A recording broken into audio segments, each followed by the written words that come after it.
नमस्कार। आज का पाठ है नाना साहब की पुत्री देवी मैना को भस्म कर दिया गया। इस पाठ की लेखिका हैं चपला देवी। सबसे पहले लेखिका का परिचय करते हैं। द्विवेदी युग की लेखिका चपला देवी के व्यक्तित्व एवं कृतित्व के बारे में जानकारी उपलब्ध नहीं हो पाई है। द्विवेदी युग आधुनिक काल में आता है। आधुनिक काल का जब हम उपविभाजन करते हैं तो प्रथम भाग है भारत तेंदु युग, जो 1850 से 1900 ईस्वी तक चला, और दूसरा उपविभाजन है द्विवेदी युग 1900 से लेकर 1920 ईस्वी तक। तो द्विवेदी युग की लेखिका चपला देवी के व्यक्तित्व एवं कृतित्व के बारे में जानकारी उपलब्ध नहीं हो पाई है। उन्होंने कितनी रचना लिखी, इसकी जानकारी उपलब्ध नहीं हो पाई है। स्वतंत्रता आंदोलन के दौरान पुरुष लेखकों के साथ साथ अनेक महिलाओं ने भी अपने अपने लेखन से आज़ादी के आंदोलन को गति दी। उनमें से एक लेखिका चपला देवी भी रही हैं। कई बार अनेक रचनाकार इतिहास में दर्ज हो जाने से रह जाते हैं। चपला देवी भी उन्हीं में से एक हैं। यह एक ऐतिहासिक सच्चाई है कि सन 1857 की क्रांति के विद्रोही नेता दुंदुपंत नाना साहब की पुत्री बालिका मैना आज़ादी की नन्ही सिपाही थी, जिसे अंग्रेजों ने जलाकर मार डाला। बालिका मैना के बलिदान की कहानी को चपला देवी ने इस गद्य रचना में प्रस्तुत किया है। यह गद्य रचना जिस शैली में लिखी गई है उसे हम रिपोर्टाज का प्रारंभिक रूप कह सकते हैं। रिपोर्टाज यानी रिपोर्ट के रूप में सच्ची घटनाओं का जिसमें विवरण होता है। क्रमिक घटना वर्णन से पूर्ण साहित्यिक रचना रिपोर्टाज कहलाती हैं। तो यह रचना है रिपोर्टाज का प्रारंभिक रूप है। अब इस पाठ का परिचय। इस पाठ में चपला देवी ने क्या लिखा है? मातृभूमि की स्वतंत्रता और उसकी रक्षा के लिए जिन्होंने अपने प्राण न्योछावर कर दिए, उनके जीवन का उत्कर्ष हमारे लिए गौरव और सम्मान की बात है। उत्कर्ष का अर्थ है उन्नति या महानता। उस गौरवशाली किंतु विस्मृत परंपरा से किशोर पीढ़ी को परिचित कराने के उद्देश्य से इस रचना को हिंदू पंच के बलिदान अंक से लिया गया है। हिंदू पंच अपने समय की चर्चित पत्रिका है, जिसका प्रकाशन 1926 में कलकत्ता से हुआ था, और इसके संपादक थे ईश्वरी दत्त शर्मा। 1930 में इसका एक अंक निकला जिसका नाम है बलिदान, जिसे अंग्रेज सरकार ने तत्काल जब्त कर लिया। चांद के फांसी अंक की तरह यह भी आज़ादी का एक महत्वपूर्ण दस्तावेज है। इस अंक में देश और समाज के लिए अपनी जान न्योछावर करने वाले व्यक्तियों के बारे में बताया गया है। तो यह पाठ भी हिंदू पंच के बलिदान अंक से लिया गया है। हिंदी गद्य के प्रारंभिक रूप को विद्यार्थी जान पाएं, इसलिए इस गद्य रचना को मुद्रण और वर्तनी में बिना किसी परिवर्तन के अविकल प्रस्तुत करने का प्रयास किया गया है। इस गद्य रचना को जैसा लेखिका ने लिखा है, जैसा मुद्रण किया और जैसी वर्तनी थी, उस वर्तनी में बिना कुछ परिवर्तन किए गए ऐसा ही दिया गया ये पाठ। अब है प्रस्तुत पाठ नाना साहब की पुत्री देवी मैना को भस्म कर दिया गया। सन 1857 ईस्वी के विद्रोही नेता दुंदुपंत नाना साहब कानपुर में असफल होने पर जब भागने लगे तो वे जल्दी में अपनी पुत्री मैना को साथ में न ले जा सके। 5 जून सन 1857 की बात है कि विद्रोही नेता दुंदुपंत नाना साहब जब कानपुर में असफल हो गए तो वे जल्दी में भागे और इस जल्दी में अपनी पुत्री मैना, जो कि उसमें 13 वर्ष की थी, उसको साथ नहीं ले जा सके। दुंदू पंत नाना साहब का थोड़ा परिचय करते हैं। ये बहादुर शाह जफर के दत्तक पुत्र थे। 1824 में वेणु ग्राम में माधव नारायण राव के घर इनका जन्म हुआ। 1857 में अंग्रेजों के खिलाफ देश में विद्रोह की ज्वाला भड़की थी और ऐसे में पेशवा नाना साहब ने महाराष्ट्र के मराठा दुर्ग से दूर कानपुर से क्रांति का बिगुल बजाया था। तो ऐसा कहा जाता है कि पेंशन को लेकर के इनका अंग्रेजों से विरोध था। कहा जाता है कि पेशवा बाजीराव की मृत्यु तक तो उन्हें $80,000 की पेंशन अंग्रेज सरकार से मिलती थी, लेकिन बाद में लॉर्ड डलहौजी ने नाना साहब को दत्तक पुत्र होने के कारण पेंशन देने से मना कर दिया। ऐसे में नाना साहब को इस बात का दुख हुआ कि एक तो वैसे ही उनके मराठा साम्राज्य पर अंग्रेज अपनी हुकूमत जमा बैठे हैं, वहीं दूसरी ओर उन्हें जीवन यापन के लिए रॉयल्टी का कुछ भी हिस्सा नहीं दिया जा रहा था। ऐसे में उन्होंने अंग्रेजों के विरुद्ध बगावत को ही सबसे अच्छा विरोध का माध्यम बनाया। उधर मंगल पांडे के नेतृत्व में मेरठ छावनी के सिपाही अंग्रेजों के खिलाफ विद्रोह का मन बना चुके थे। यह खबर जब नाना साहब के पास पहुंची तो उन्होंने तात्या टोपे के साथ मिलकर के 1857 में ब्रिटिश राज के खिलाफ कानपुर में बगावत छेड़ दी। नाना साहब ने नेतृत्व संभाला और अंग्रेजों को कानपुर छोड़कर भागना पड़ा। हालांकि अंग्रेज जल्द ही एकत्रित हो गए और उन्होंने फिर एक बार कानपुर में वापसी की। दरअसल 1857 में एक समय नाना साहब का ब्रिटिश अधिकारियों के साथ समझौता हो गया, मगर जब कानपुर का कमांडिंग अफसर जनरल व्हीलर अपने साथी सैनिकों व उनके परिवार समेत नदी के रास्ते कानपुर आ रहे थे तो नाना साहब के सैनिकों ने उन पर हमला कर दिया और सैनिक समेत महिलाओं और बच्चों का कत्ल कर दिया। इस घटना के बाद ब्रिटिश पूरी तरह से नाना साहब के खिलाफ हो गए और उन्होंने नाना साहब का गढ़ माना जाने वाला बिटूर है दुर्ग, उस पर हमला कर दिया। हमले के दौरान नाना साहब जैसे तैसे अपनी जान बचाने में सफल हो गए।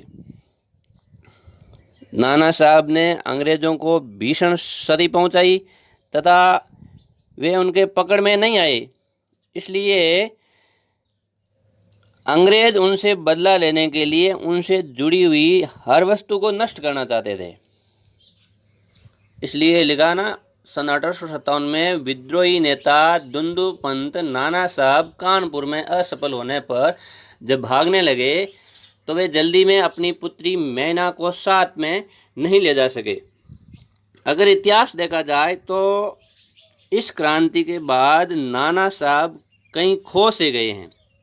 कुछ इतिहासकारों का मानना है कि उन्हें मार दिया गया और कुछ कहते हैं कि वे गोपनीय तरीके से गायब हो गए।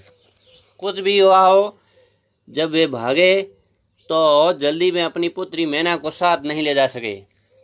देवी मैना बिठूर में पिता के महल में रहती थी, पर विद्रोह दमन करने के बाद अंग्रेजों ने बड़ी ही क्रूरता से, निर्दयता से उस निरीह यानी बेचारी,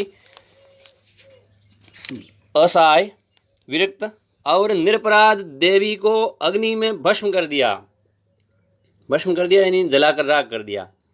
उसका रोमांचकारी, रोंगटे खड़ा कर देने वाला दृश्य उसका रोमांचकारी वर्णन पाषाण हृदय को भी, पत्थर जैसे कठोर हृदय को भी एक बार द्रवीभूत कर देता है यानी पिघला देता है। कानपुर में भीषण हत्याकांड करने के बाद अंग्रेजों का सैनिक दल बिठूर की ओर गया। बिठूर उत्तर प्रदेश में है। बिठूर में नाना साहब का राजमहल लूट लिया गया। वहाँ उन्होंने नाना साहब के महल को लूट लिया पर उसमें बहुत थोड़ी संपत्ति अंग्रेजों के हाथ लगी। उस महल में ज़्यादा संपत्ति नहीं थी, बहुत थोड़ी संपत्ति अंग्रेजों के हाथ लगी। इसके बाद अंग्रेजों ने तोप के गोलों से नाना साहब का महल भस्म कर देने का निश्चय किया।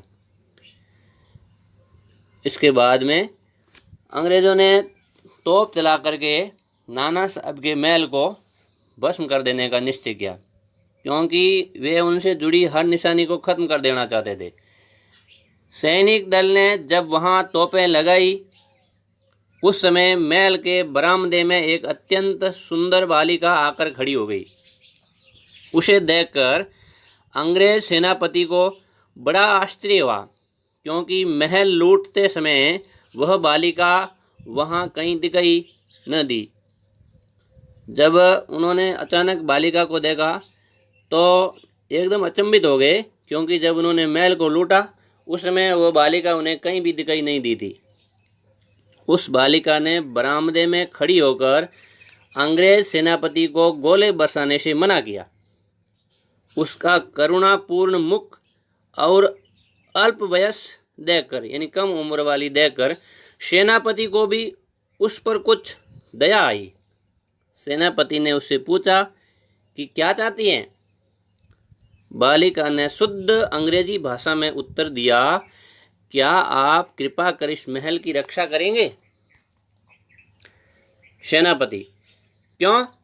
तुम्हारा इसमें क्या उद्देश्य है? तुम इस महल को क्यों बचाना चाहती हो? आपका क्या उद्देश्य है? ऐसा सेनापति ने बालिका से पूछा। बालिका ने कहा, आप ही बताइए कि यह मकान गिराने में आपका क्या उद्देश्य है? बालिका ने उस प्रश्न का जवाब न देकर के वापस उसी सेनापति से प्रश्न कर लिया कि आप ही बताइए कि यह मकान गिराने में आपका क्या उद्देश्य है? बालिका निडर है। सेनापति, यह मकान विद्रोहियों के नेता नाना साहब का वास स्थान था यानी निवास स्थान था। सरकार ने इसे विध्वंस कर देने की आज्ञा दी है। सरकार, यहाँ अंग्रेजी सरकार से अर्थ है, सरकार ने उसे नष्ट कर देने की आज्ञा दी है। बालिका, आपके विरुद्ध जिन्होंने शस्त्र उठाए थे वे दोषी हैं, पर इस जड़ पदार्थ मकान ने आपका क्या अपराध किया है? बालिका कह रही है, जिन्होंने आपके विरुद्ध शस्त्र उठाए हैं वो दोषी हैं, इस जड़ पदार्थ, निर्जीव जड़ पदार्थ मकान ने आपका क्या अपराध किया है? मेरा उद्देश्य इतना ही है कि यह स्थान मुझे बहुत प्रिय है, इसी से मैं प्रार्थना करती हूँ कि इस मकान की रक्षा कीजिए। क्योंकि बालिका का बचपन इस मकान से जुड़ा हुआ था, इसलिए बालिका को इस जड़ पदार्थ मकान से लगाव था। बालिका भावुक है, इसलिए उन्होंने उस सेनापति से, उस बालिका ने प्रार्थना की कि इस मकान की रक्षा कीजिए। सेनापति ने दुख प्रकट करते हुए कहा कि कर्तव्य के अनुरोध से मुझे ये मकान गिराना ही होगा। मेरा कर्तव्य है और मुझे ये मकान गिराना ही होगा। इस पर उस बालिका ने अपना परिचय बताते हुए कहा कि मैं जानती हूँ कि आप जनरल हे हैं। अब बालिका उस सेनापति को जानती थी, इसलिए बालिका ने अपना परिचय बताया कि मैं मैना हूँ और आप जनरल हे हैं। आपकी प्यारी कन्या मेरी, मैं और मुझ में बहुत प्रेम संबंध था। आपकी कन्या में और मुझ में प्रेम संबंध था। कई वर्ष पूर्व मेरी मेरे पास बराबर आती थी और मुझे हृदय से चाहती थी। कई साल पहले जब वो जीवित थी तो मेरे पास में हमेशा बराबर आती थी और मुझे हृदय से चाहती थी। और जनरल हे भी नाना साहब के पास आते जाते रहते थे। उस समय आप भी हमारे यहाँ आते थे और मुझे अपनी पुत्री के ही समान प्यार करते थे। मालूम होता है कि आप वे सब बातें भूल गए हैं। अब वो बालिका याद दिला रही है, मेरी की मृत्यु से मैं बहुत दुखी हुई। जब आपकी पुत्री मेरी की मृत्यु हो गई तो मुझे बहुत दुख हुआ। उसकी एक चिट्ठी मेरे पास में अब तक है।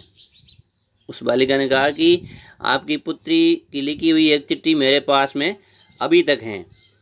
यह सुनकर के सेनापति के होश उड़ गए होश उड़ गए, यानी शुद्ध बुद्ध खो दी उन्होंने। किम कर्तव्य विमूढ़ हो गए। उसे बड़ा आश्चर्य हुआ और फिर उसने उस बालिका को भी पहचाना और कहा, अरे ये तो नाना साहब की कन्या मैना है। सेनापति हे कुछ क्षण ठहर कर बोले, हाँ मैंने तुम्हें पहचाना कि तुम मेरी पुत्री मेरी की सहचरी हो, यानी सहेली हो, किंतु मैं जिस सरकार का नौकर हूँ उसकी आज्ञा नहीं टाल सकता। यानी मैं जिस सरकार का नौकर हूँ, मैं अंग्रेजी सरकार का नौकर हूँ और उसकी आज्ञा नहीं टाल सकता, तो भी मैं तुम्हारी रक्षा का प्रयत्न करूँगा। फिर भी मैं आपकी रक्षा करने का प्रयत्न करूँगा। इसी समय प्रधान सेनापति जनरल आउट्रम वहाँ आ पहुँचे और उन्होंने बिगड़कर सेनापति हे से कहा, नाना साहब का महल अभी तक तोप से क्यों नहीं उड़ाया गया।